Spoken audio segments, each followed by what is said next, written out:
You tweeted something I thought was fascinating. I think we have that here. This is last year you wrote about Donald Trump. I'm genuinely surprised how people close to Trump haven't talked about the odor. It's truly something to behold. Wear a mask if you can. Now, I mean, what did it smell like specifically? so if you take like armpits, ketchup, makeup, and a little butt, it's probably like that all mixed up. And that's that's the Trump A formula? little bit of a pungent odor, I would say, yeah.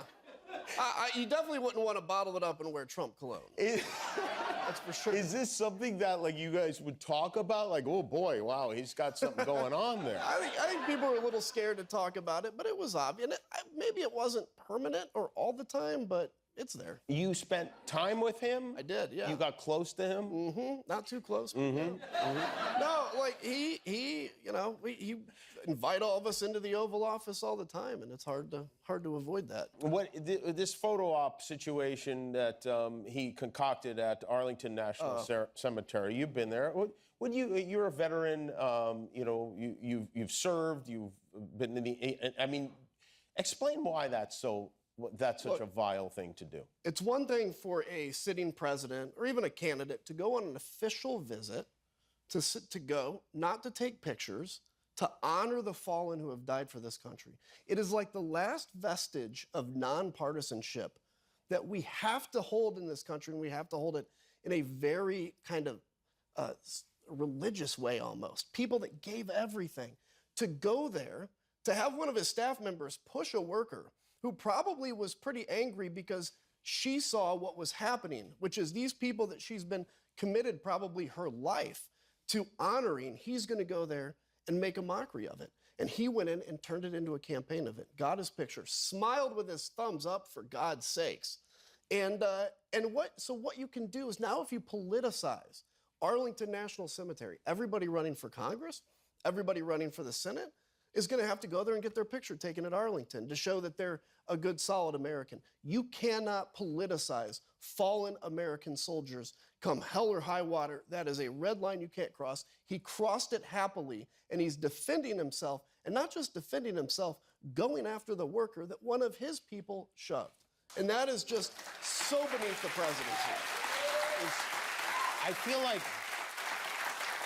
Donald Trump claims to be pro-military, he's so supportive of the military, all this nonsense. Donald Trump's dark past is surfacing, and he is losing all control right now. Donald Trump's Department of Justice has launched a criminal investigation into Donald Trump's victim. Donald Trump was found civilly liable of sexually assaulting E. Jean Carroll by a federal jury, which also found Donald Trump liable for defamation.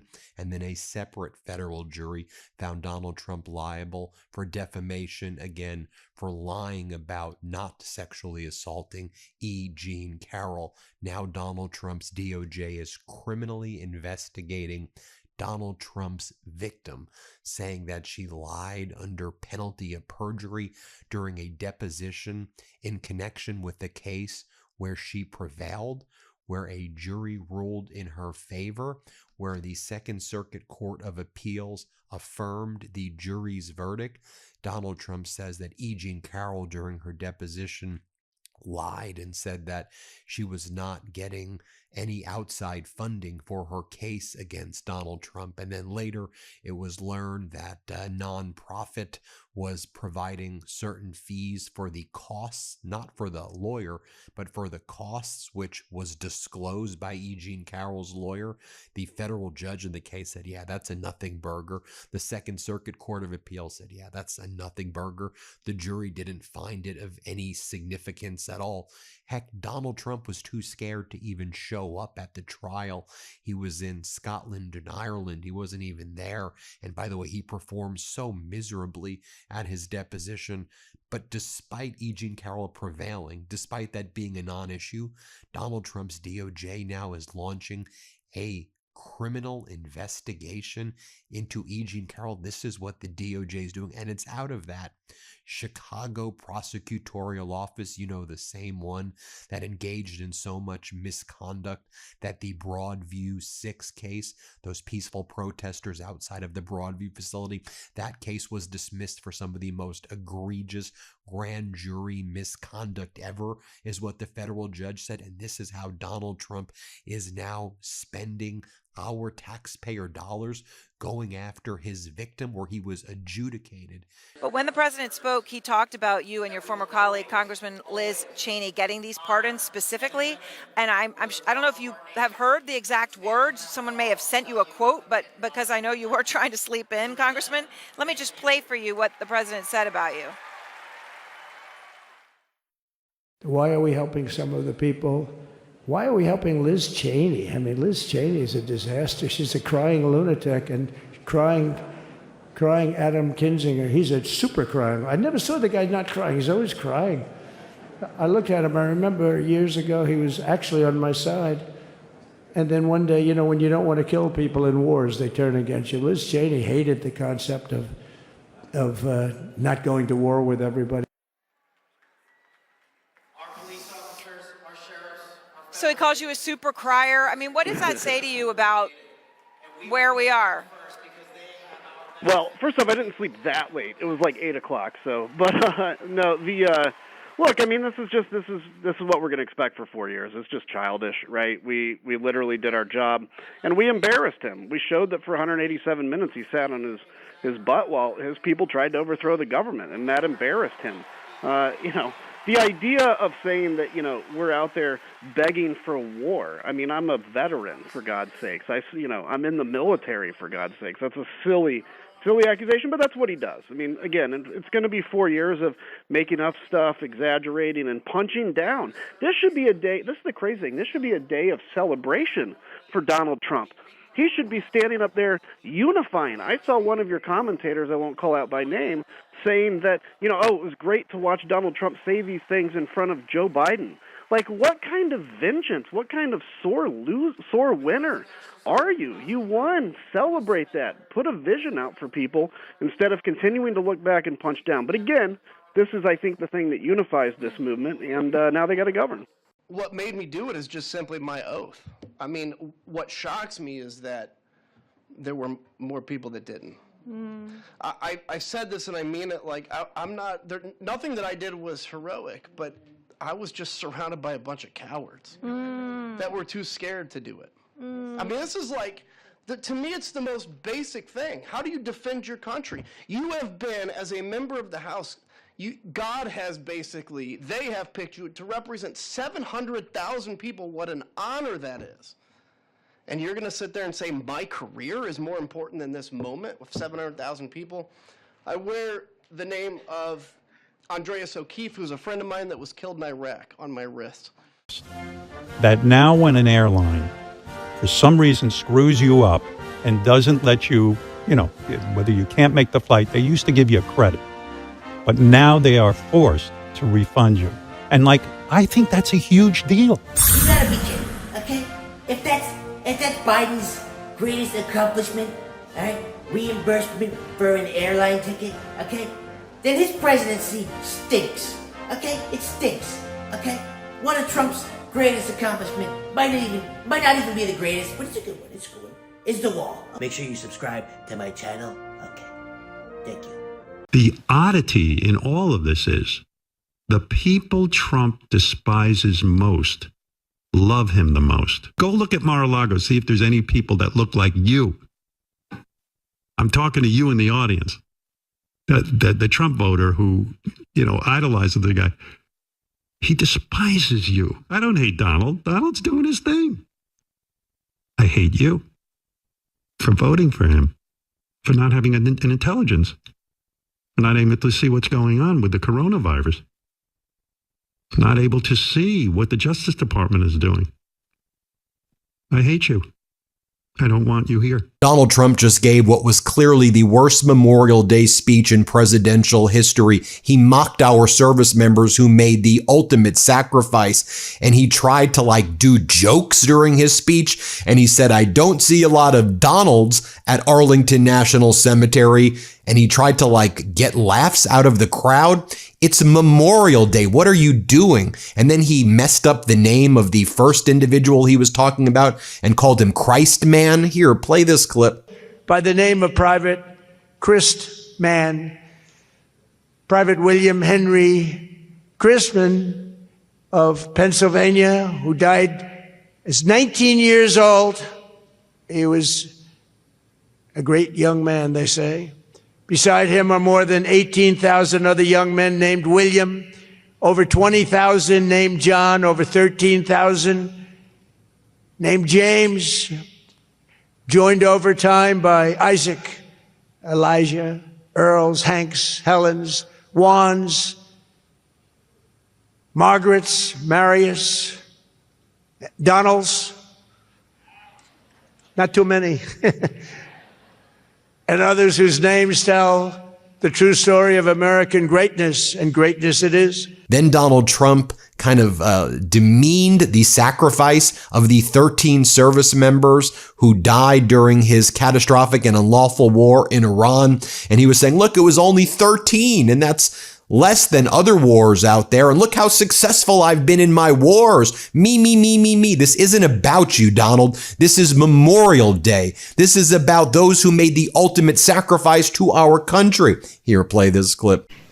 In 2 wars recently, we've lost a total of 13 service members. In Venezuela, which was a complete and total victory, where we're working very closely with the Venezuela government right now. We took that over in one day, and we lost no one. In Operation Epic Fury, we lost 13 wonderful souls, wonderful, special people. These incredible men and women gave their lives to ensure that the world's #1 state sponsor of terror will never have a nuclear weapon. Oh, and they won't. They will never have a nuclear weapon. I'm sure you know that. Then before Donald Trump gave his speech, he started once again falling asleep while others were talking. Here, play this clip. This day began as Decoration Day, when widows and orphans and other mourners placed flowers and ribbons on some 20,000 graves. He struggled to read the teleprompter throughout this speech. He couldn't read the word hallowed and just said howl. Here, play this clip right here.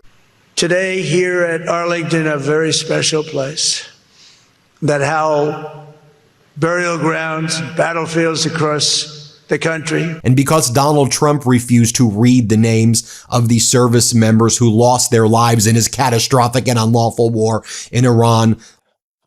All right, so what you just watched today is an epic breakdown of Howard Stern and Adam Kinzinger actually obliterating Trump live on TV. This video is not to discredit anyone again, but it's to bring the realities of what is happening in our real life political scenarios. We only started this video with a clip where Adam Kinzinger spoke about Trump's order. This is not the first time, not the second time we've watched or seen celebrities. Kathy Griffin came out to speak about the order, and one peculiar video I watched, I think last year, about the Lincoln Project, speaking about Trump's order, went very viral. In fact, that video, I think there was a clip that mentioned about Trump's diaper. That is something that is still unsure. But yeah, if they came out to speak about these things, then there should be some truth in it. Now, we're going to watch more of these clips, and by the end of these clips, I'll give you my ultimate reaction to Adam Kinzinger, to Howard Stern, and also Media's Touch host, my last sellers. Now, let's get into it. He's a perpetrator who can't stop playing the victim. He puts on, listen, he puts on quite a show, but there is no real strength there. As a conservative and a veteran, I believe true strength lies in defending the vulnerable. It's in protecting your family. It's in standing up for our Constitution and our democracy. That is the soul of being a conservative. It used to be. lies in defending the vulnerable. As a conservative and a veteran, I believe true strength lies in defending the vulnerable. It's in protecting your family. It's in standing up for our Constitution and our democracy. That is the soul of being a conservative. It used to be the soul of being a Republican, but Donald Trump has suffocated the soul of the Republican Party. His fundamental weakness has coursed through my party like an illness, sapping our strength, softening our spine, whipping us into a fever that has untethered us from our values. Our democracy was frayed by the events of January 6th, as Donald Trump's deceit and dishonor led to a siege on the United States Capitol. That day, I stood witness to a profound sorrow, the desecration of our sacred tradition of peaceful transition of power, tarnished by a man too fragile, too vain, and too weak to accept defeat. The clip you just watched is Adam Kinzinger, I think the first Republican who was invited to speak, and he made this famous quote, "A weak man pretending to be strong." Now, again, Adam Kinzinger, I think, is the first person to speak during the Democratic National Congress, the DNC, and he went so hard and so loud about what had changed within the Republican Party. Now, are there the realities of today? I highly doubt that. But yeah, it's important, I should say, Adam Kinzinger, being a Republican, speaking at DNC, says a whole lot. Let's keep on watching this video. I'm a military veteran. One of the things I always was very proud of about the United States military, not that we were sinless and we never got anything wrong, but we did have a code of honor. That code of honor was we did our best to basically follow the law of armed conflict to ensure that, you know, we weren't intentionally bombing civilians, etc. Right? You're trying to achieve the objective and not create any more harm than possible. What Donald Trump did in that first tweet is basically, I mean, regardless of what the action ends up coming from that, you destroy our moral authority, which is something that I think worked very well for the United States until recently. Same thing happens, by the way, when you bomb civilian boats in the Caribbean, or specifically when you do the second and third missile strike and there's a couple guys hanging off the boat simply trying to survive. It damages our soul. And that has a moral impact, not just from, you know, us and how we feel, but in our ability to actually do foreign policy. The more we destroy that, I think the more it's likely we actually have to use military force because people don't trust us. They don't want to be near us. They don't, you know, they don't believe in it. And so with the Pope stuff is like, look, there's never been a war the U.S. has engaged in where the Pope, whoever it was, usually didn't say we should try to avoid war. This is the first time I've seen a president directly take the Pope on, and especially an American Pope who is very well loved in the United States. It just goes to show me that Trump is like, it feels like he's really losing his grip on reality, or at least his grip on politics, which he actually, you know, used to be good at, believe it or not. What is the best thing about being Donald Trump right now? Well, other than the fact I'm married, okay? Right. And I'm very happily married. I have a great wife. But if I weren't married, I'd be able to get all of the girls I want, except for possibly Robin. Do you think you could now be banging 24-year-olds? Oh, absolutely. I have no trouble. Would you do it? I have no problem. Yeah, do you have an age limit, or would you? No, I have no age. I mean, I have an age. I don't want to be the like upper bracket, yeah. Foley with 12-year-olds. Can I make a prediction for you? Yes. I say you have one more marriage in you. Yeah. Well, that's nice. I'm sure Melania will love to hear it. You see, that was way back when Howard Stern had this interview with Trump, and to think, I just think you should do with what you think with this video and drop your thoughts in the comment section. Because for me, it says a lot. But at the same time, he's a very free person. I love the fact that he speaks out the thing that is going through his mind exactly as it is. He doesn't try to sugarcoat it or make it seem like X or Y or Z. He just says it as it is. So, he also watched Adam Kinzinger. The reason I actually love bringing Adam Kinzinger's videos up is that he doesn't have a problem with the guy. He has a problem with the decisions the the guy makes. You know what I'm talking about right here. But at the end of the day, everyone is entitled to his opinion. I think there are two more clips we should watch. Then I'm still going to give you my exact feedback about it, because this should be one of the most important. Donald Trump would come on my show, and this is why he was great. There was no filter. I go, Donald, Angelina Jolie, she's one of the most beautiful actresses in the world. She's a 6. He was right into it. Ivanka Trump. You know who's one of the great beauties of the world, according to everybody, and I helped create her? Who? Ivanka. Most beautiful girl in the world. You know, I would marry her. These types of things, most people, certainly politicians, don't say. And my relationship with Donald was, he did ask me to speak at the convention. And I had to say no. You know, the guy I knew I didn't know this was him. I don't believe his stance on abortion, for example. The Donald I know, I think he probably needed to get a few people abortions. I don't know what he's doing.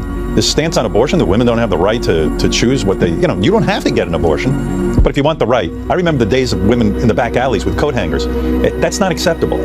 And you know who used to be able to get abortions? Rich people. They could get them. And so it is really unthinkable to me about what's going on in the country right now. So amazing about 60 Minutes is the fact that Trump turned it down. Yeah. I mean, it just says so much. He didn't want to be fact-checked. This is maddening. This is insanity. What do you mean you don't want to be fact-checked? I think that, Howard, people ask me, like, what do you think is going on, and what is the tension here? What's at stake? And there are many things, and I can be much more articulate than what I'm going to say. But ultimately, I do believe that this is an election that is about strength versus weakness, Yeah. and weakness as projected by someone who puts himself in front of the American people and does not have the strength to stand in defense of their needs, their dreams, their desires, the work that must happen to make sure that we are a secure nation. Well, you just watched the video.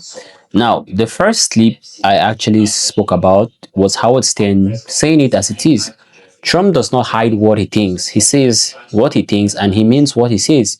Look, the fact that he was able to run for president despite the fact that he was witch hunted so many times and still won the elections, it says a lot. It says many people buy into his thinking, into his thoughts. It's obvious for sure that some of the things mentioned here, I think a lot of people will not agree with it.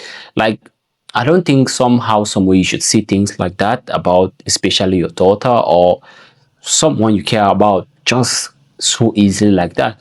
But that's Trump. That's just Trump.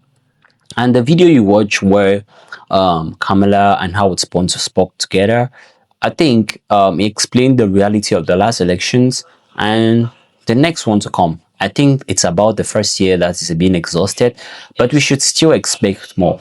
And yeah, over time, we're going to find out how the presidency of Donald Trump actually passed, how his term ended, and what are the things we benefited or we didn't benefit from it. So far, if you've loved this video, this epic breakdown of Adam Kinzinger and Howard Stern actually speaking about or exposing Trump, please do well to subscribe to our channel, give this video a like, and I'll see you in the next one. Bye-bye.